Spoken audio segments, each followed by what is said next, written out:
This is the inbound secret.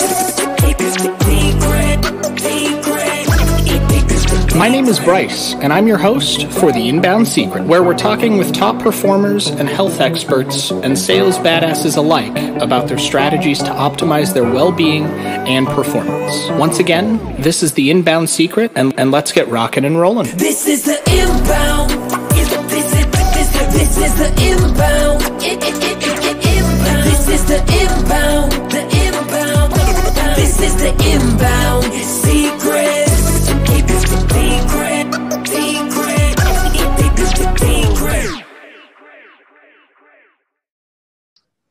What's going on, guys? Welcome back to the Inbound Secret. I've got a special guest coming at you from, I don't even know where you're at right now, Kyree. You were picking up your bike after dropping off a Turo. So you're out on the road, but you made time to make this happen. I appreciate that. I am. I'm sitting in an apartment complex parking lot in Scottsdale, Arizona. Right on, man. Right on.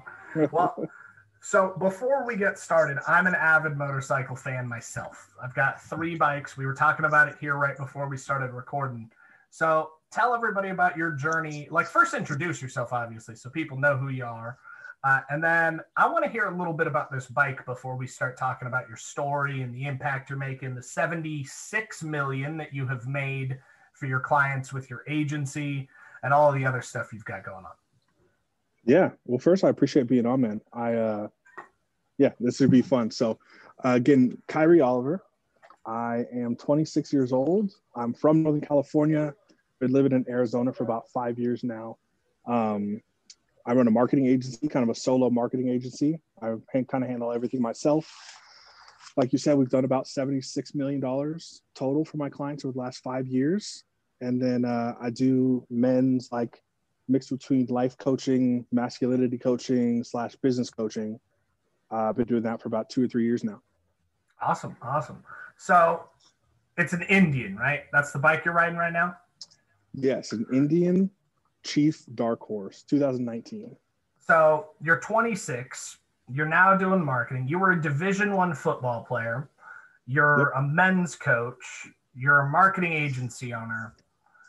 Tell me what brought you here, because you've got a lot of stuff going on. You're like baby Dwayne Johnson over here doing all the cool stuff.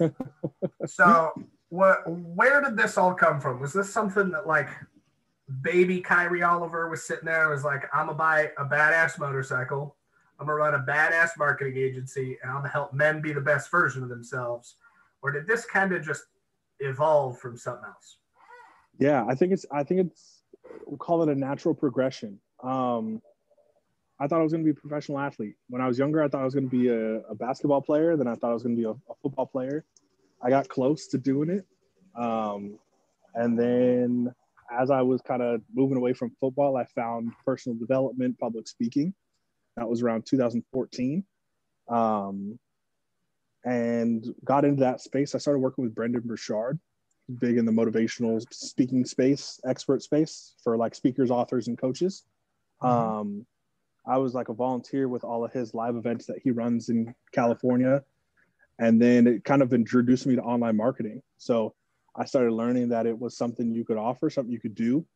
I will add also, between the ages of 19 and 21, I've interviewed almost 800 people. It's a little bit over 1,000 people now. I've kind of slowed down since then, but still like interviewing people sometimes. Just really, it was to get a grasp of my own life. I was struggling to find myself after football, the whole identity thing, and I didn't know who I was anymore. So I kind of went on a journey to find myself through other people. So I just started interviewing people about life, love, success, happiness, regrets. I've interviewed just about any type of person you could think of. Doctors, lawyers, politicians, monks. I've interviewed 3 death row inmates, women and men who've been sold into sex slavery. Like, I've interviewed pretty much any type of person you could think of. And it just gave me really interesting perspective on life. And then when I was introduced to marketing, I realized to get somebody to make a purchasing decision is very similar to get them to buy into you as a person or buy into your personality. Buying into your brand is not too much different. So I was able to articulate to different businesses how to elicit a buying response from somebody who's never met them before. Awesome. So I've got to ask, when is your Netflix special coming out? Jeez, you got the hookup for that?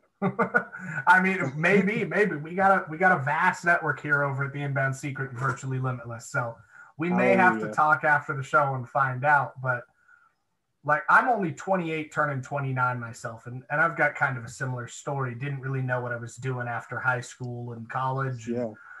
I wasn't a Division I athlete by any means, but it didn't really know my way. Made basically every poor decision that a person could possibly make during their life, and kind of just learned every lesson the hard way, and then kind of got really into what saved me, which was personal development, mindset, abundance, coaching.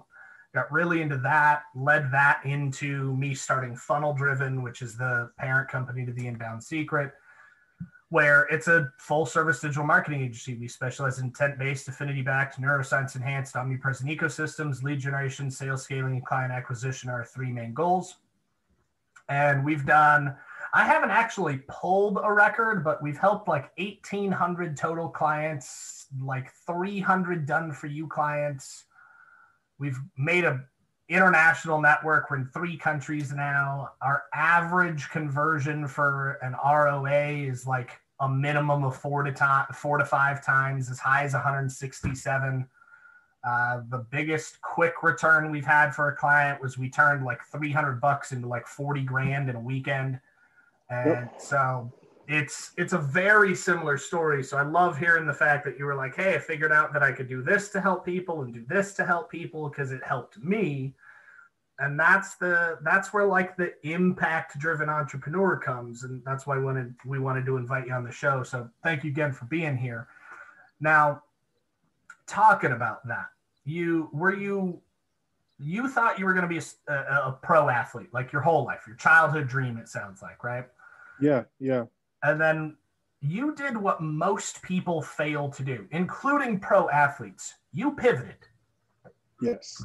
Tell me a little bit about your experience with that pivoting, because you had 1,000, sounds like amazing interviews. If you've got those somewhere online, I want you to tell everybody watching and listening where to see them, because I know they can get knowledge from them. But tell us a little bit about your experience on pivoting and how that's kind of opened your mind, opened possibilities, helped you make a bigger impact. Yeah, I mean, I'd say pivoting is a really nice way to put it. I'd say I was scrambling for about 3 years and ended up finding some stuff that worked. So so in 2013, I moved back home from college. 2013 to 2016, right before I moved to Arizona, I was living in a trailer. I lived in my aunt's garage, and then I moved into my now ex-girlfriend's dad's old duck hunting trailer on their property. They have like 11 acres in Northern California, and I lived at the back of their property in a trailer that I could not stand up straight in, that I could not shower in, so I'd shower at the gym or at a friend's house. I was hitting friends up for, hey, we haven't seen each other in a while, just so I could eat dinner. My bank account was perpetually in the negative, and literally for 3 years straight. I'm not the entrepreneur who had I stayed the night in my car one night, so I was homeless. I had about 3 years of nothing. And that was when I started working on myself. I started interviewing people. I started working as much as I possibly could. I drove Lyft and Uber in San Francisco, and I worked in special education at the time, full time.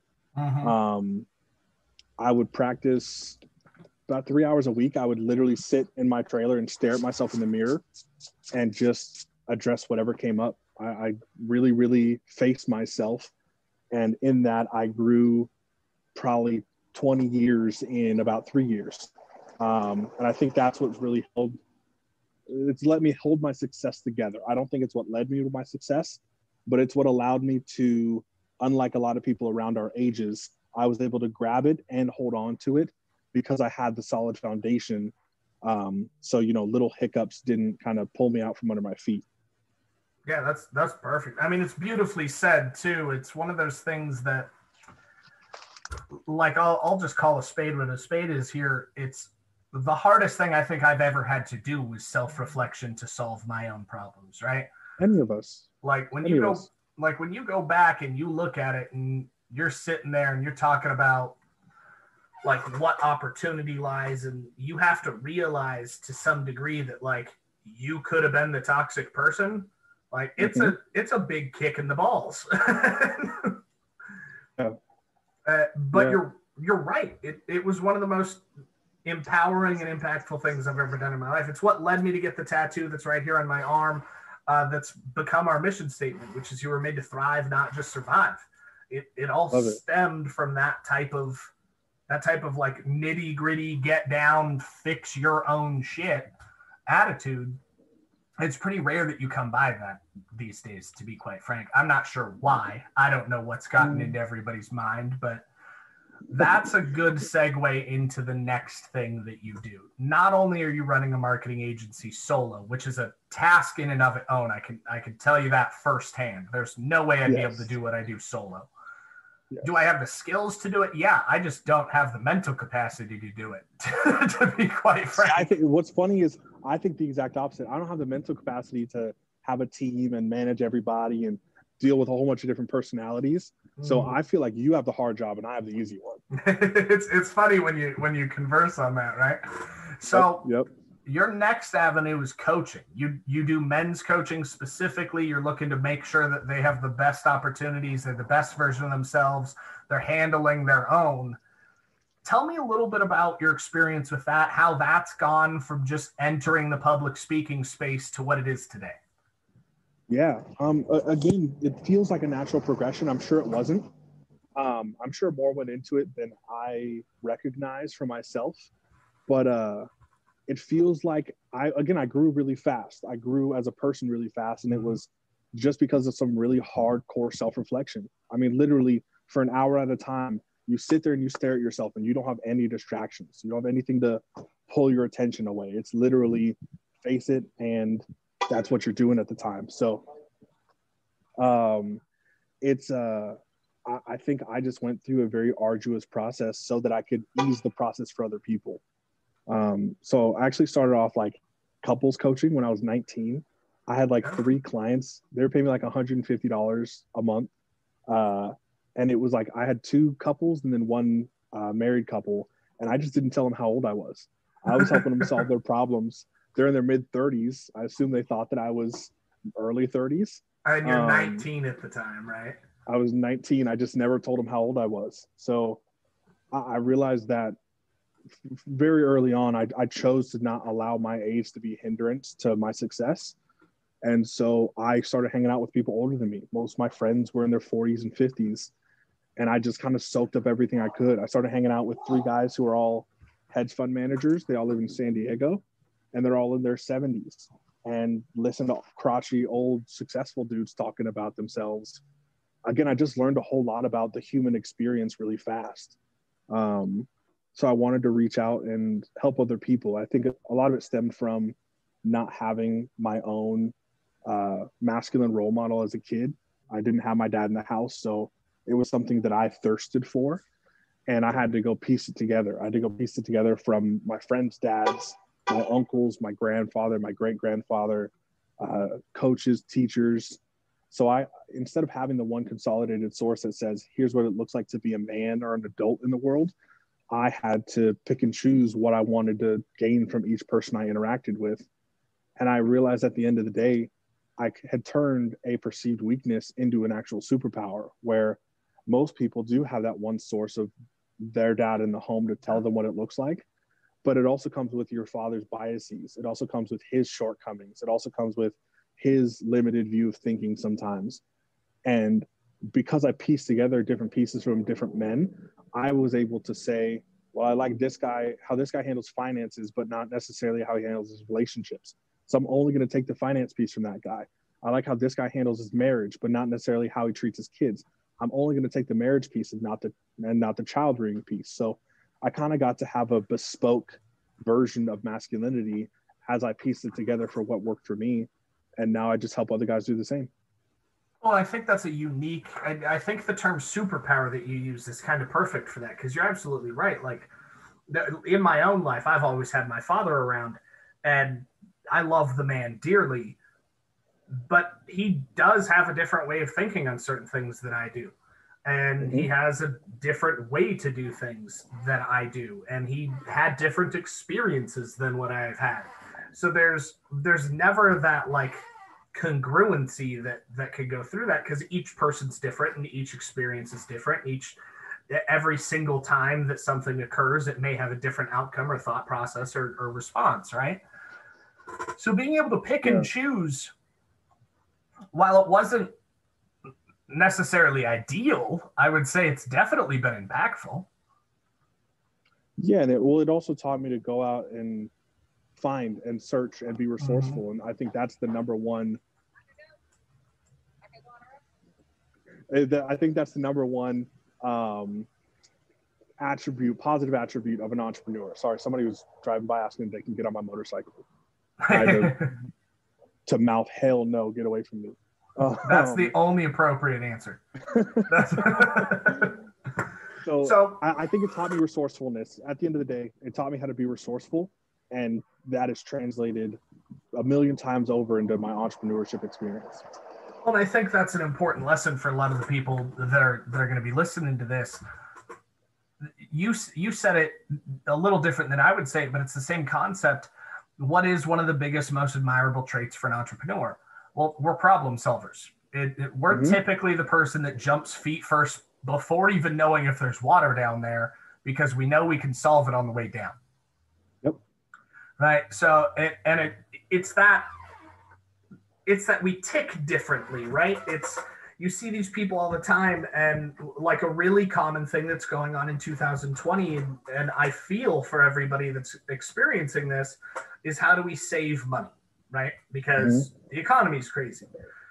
Where most of us, and tell me if you agree on this, most of us in the entrepreneur space, we're not necessarily looking to save money. Our questions is always, okay, how do we make more so we can help more, right? Yep. It's a different way to think about solving the same problem. Could we cut back costs on a few things? Probably. Would it make us as much of an impact and be able to help change the lives of as many people if we focused on that? No way. I need to have you talk to my girlfriend about this, because I keep trying to tell her the more money I spend, the more money I make. And it's always been that way in my business. And it's what I teach other guys. It's money likes movement. Money likes to be spent and received at the same time. When you hoard it, it runs away from you. When you chase it, it runs away from you. When you allow it to flow through you, it just magnifies. It always has. Oh yeah, it's the velocity of money. There's an entire like neuroscience, psychological happenstance that occurs there. It goes with the same conversation. One of the biggest things that I coach a lot of entrepreneurs on, as well as like sales reps that are they're an intrapreneur, right? Is they always try and sell from their pocket, or they sell from their own experience, or they sell from what they value as a dollar, right? Yeah. But here's what most people forget. Your consumer has a bad relationship with money until somebody shows them to have a good one. Yep. A bad relationship with money dictates, okay, $1's worth X. I have to work hard for $1. I have to work more for $1. I have to put in more hours for $1. And that's not necessarily true. You can work smarter. You can have your money work for you. And what's a sale at the end of the day, right? It's the transference of a solution to a problem for something of value, in most cases, money. Is that bad for anybody? Only if it doesn't work. Even if it doesn't work, is it bad for anybody? Because you're doing three things anytime $1 changes hands. You're adding to the velocity of the economy. So you've just stimulated the economy. As long as you're not a shitbag and you actually deliver on the promise of the sale of what you are solving for somebody, they've just got their problem solved, the purchaser. You just got more revenue to be able to go make a bigger impact to more people and buy goods and services that you and your business may need. Increasing the velocity of money and now providing for somebody else's family and somebody else's livelihood. Now you've just put more money back into the community. It's a win-win-win as long as it's done properly. Yes. I agree with that. So why restrict the amount of money that you spend if it's a win-win-win? All parties win. A rising tide raises all ships. Why would you want to focus on the negative connotation? Man, we're gonna need this. You're gonna need to send me this recording because I'm about to go home and tell my girlfriend we're buying a Bentley in a few weeks. There we go. So I'm gonna need your backup on this one. I've got you, but I've already got some ideas on how to monetize that. Oh, so do I. That's the whole reason for doing it. I thought about it. I went to dinner. Are you familiar with Sean Kemp? Yeah. So Sean's a good friend of mine. He lives about 20 minutes away. We went on a double date with both of our girlfriends last night. And I was talking to him about it. I was like, I just don't see downside for getting a Bentley for branding, especially because I target young men for my coaching. It's like, attract them with luxury. And then once they're in, recognize, hey, I have a very amazing relationship. I've got a baby on the way. I've got dogs that I love. I've got a pretty modern and like modest lifestyle, but my abundance comes from so much more than the thing that brought you in to notice me. I think it's important to also touch on a couple things in that, because I love the idea there. But you can monetize a Bentley in more than just branding. Cars and coffee is a great way to get clients, like a fantastic way to get clients. Doing drive meets, great way to do clients. Bentleys are great for content shoots. You can have masterminds in them if you want to do a road trip. We've filmed some in Lamborghinis. The car isn't necessarily an expense. And if you do it right, I can actually hook you guys up with my friend Chris. He runs a company that specializes in doing personal banking, infinite personal banking. Oh, and he's found a way how you can take a depreciating asset like a car and actually profit from it in 3 years. Like automatically, like you don't lose any principal without monetizing it, like just owning the fucking thing. You can make money from it. And so anybody looking out, it's let me look it up. It's Mindshift Capital, I want to say is the company's name. I love it. Yeah, I appreciate that. Thank you. And anybody that's listening too, if you just drop a tag here, I'll send that over.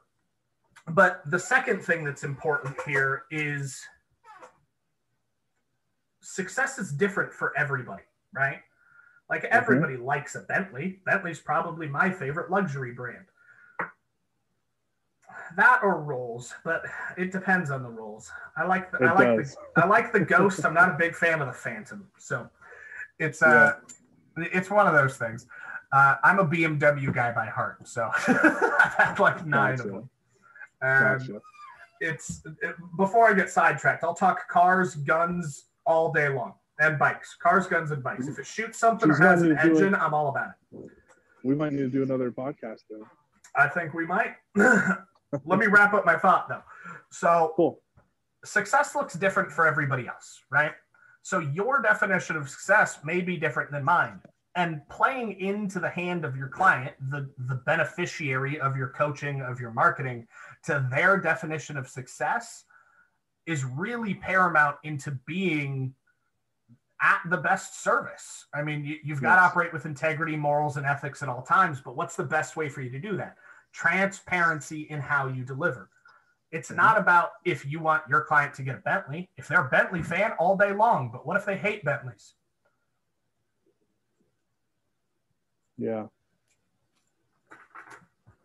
So using that object, I can see multiple ways that you can monetize it and still be in service of all of your clients, where you don't ostracize anybody. True. Very true. And I'm going to say this because I don't feel like you'll ever do this, but for those listening, if you're going to get into the luxury car game of any kind, whether it be a Mercedes, an Acura, a Bentley, a Rolls, you want to go supercar, if you're going to use it in your marketing, fucking own the thing. Or yes. Or do what me and Trey joked about, because I've got a bunch of friends that have them, but if you're going to use them, you have to be clear about it. So this is kind of funny, but Kyree, tell me what you think about this. We wanted to make fun of I stayed in my car one night, so I was homeless, and I walked down Bel Air, so I'm super wealthy guru types that exist. Yep. And because rather than renting a Lamborghini for an hour and doing a video shoot, we were going to go surround myself with like the Lambos, the Ferraris, the Porsches, like all the exotics, the fucking imports, the NSXs. And we were going to shoot a video very similar to those, but rather than claiming or even implying that they're ours, the first line in the video was going to be, "None of these are mine, but it got your attention, didn't it?" Yeah. Hey, it's because it's an attention grabber. That's the only, that's the main initial point of it is, holy hell, what's that? Right? For those of you listening that maybe have never looked into them, they're not as expensive as you think. Like if you make 100 grand a year in most of the country, and I say most of because if you make 100 grand in California, you're poor. Yep. But if you make 100 grand in most of the country, you can buy a Lamborghini. They're like $2 grand a month. Mm-hmm. They're not terribly expensive in comparison to, because like growing up as a kid, right? You see them on a poster and you're like, fuck, that thing's sweet. And you're like, yep. And then you see the big price tag, you're like, it's $500,000 for like their biggest, baddest one, right? That still breaks down on a lease to like $3 to $4 grand a month for like their most expensive one. It'll be like $3,800 a month. Yeah. Yeah. And I think that's something you realize as you progress in business and in life is like things are a lot more accessible than you thought they were when you were a kid. It's like the people that we looked up to as kids. And then if you're making 8-10 grand a month in your business right now, there's not a humongous separation between you and them. Now you start talking multiple 7, multiple 8 figures up into the 9-figure range. Those are just people who were right where you are and took advantage of every single opportunity that is now in front of you. Or they use the money that you're making right now more effectively and more efficiently and smarter than the average person who stays at 8 to 10 grand a month for the next 20, 30 years. Well, and let's add to that. What's the difference between your average civilian and a millionaire? Mm-hmm. Millionaire just took an opportunity that you thought was a scam because you didn't want to look into it. Yeah. I'm a big believer that luck doesn't exist. It's possibility, probability, and opportunity seized overlapping. And you see it all the time because, like, I've got a good friend named Jason, and he's in network marketing. I'm not into network marketing. I don't like the model. It doesn't fit well with me. It doesn't fit my personality. I don't want to sell fucking soap, right? But him and his wife love it, and they bring in like 80 grand a month, passively pretty much at this point, because it fit them.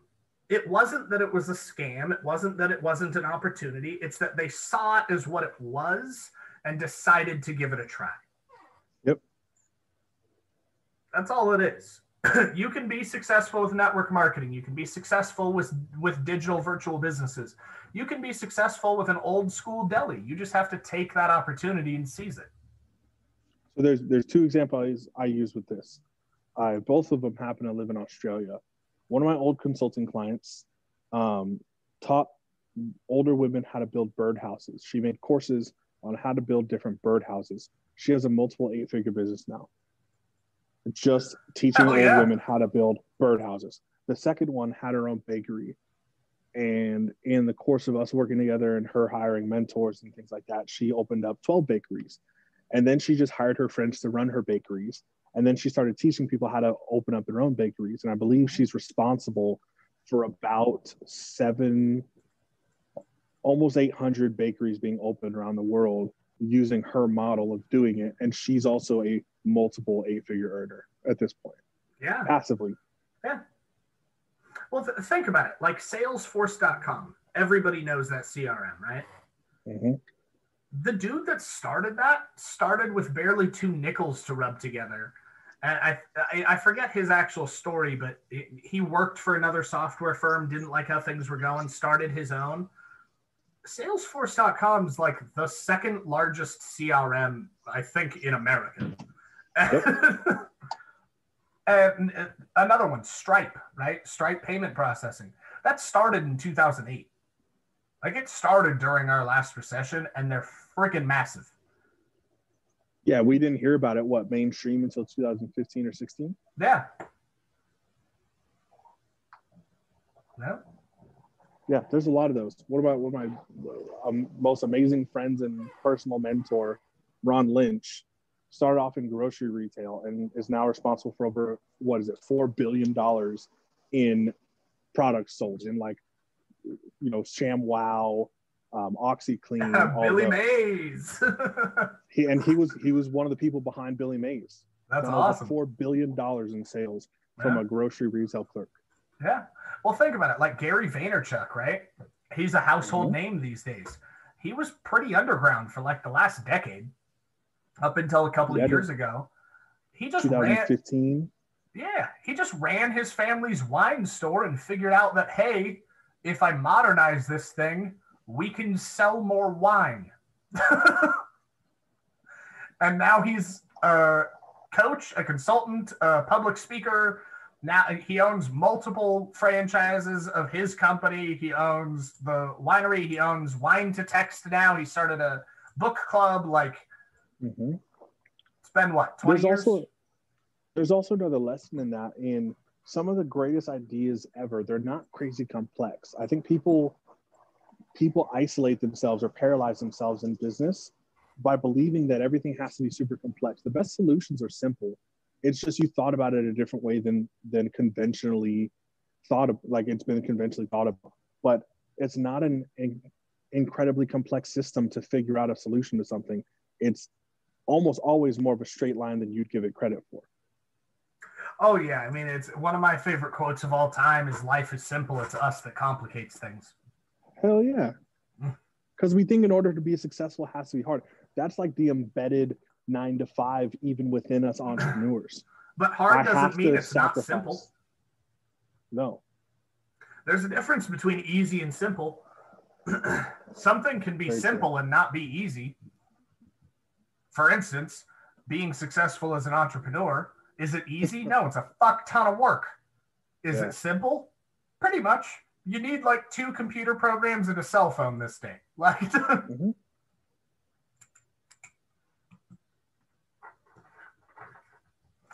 but we've got to wrap up. But I want to leave the people with some gold. Are you down? Yeah, always. All right. So I'm going to ask you 3 favors. Favor 1. What is the most impactful life lesson that you have learned through your experiences, through your mentors, through your coaches, through everything that's gotten you here today, that you would have loved to tell your prior self, a younger version of you, if you could go back in time and have a conversation with him? Yeah. I'd say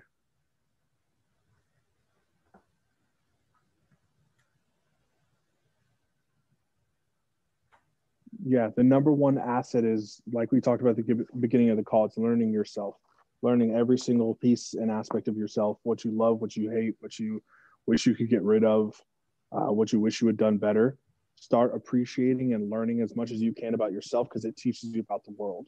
And when you can understand the world and other people, you're able to use the knowledge to your advantage in anything you ever do. 100%, 100%. Love it.